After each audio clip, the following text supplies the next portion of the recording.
আসসালামু আলাইকুম এভরিওয়ান। আজ আমি তৈরি করতে যাচ্ছি চিকেন ভর্তা। এখানে আমি 250 বনলেস চিকেন নিয়ে তাকে নুন আর জল দিয়ে সিদ্ধ করতে বসিয়ে দিলাম। তারপর এখানে একটা পেস্ট তৈরি করলাম, 10-12টা কাজু, 2 চামচ টক দই দিয়ে।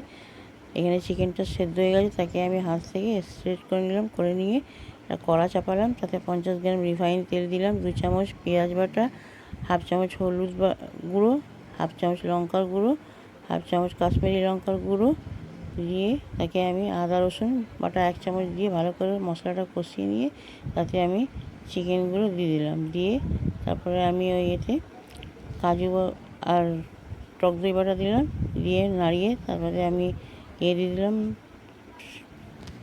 ফ্রেশ ক্রিম 2 চামচ দিয়ে দিলাম। দিয়ে এখানে একটু কসুরি মেথি দিয়ে দিলাম, দিয়ে তাতে স্বাদ মতো লবণ দিলাম। দিয়ে তারপরে আমি ডিমটাকে এখানে টুকরো করে কেটে নিলাম। তৈরি হয়ে গেল।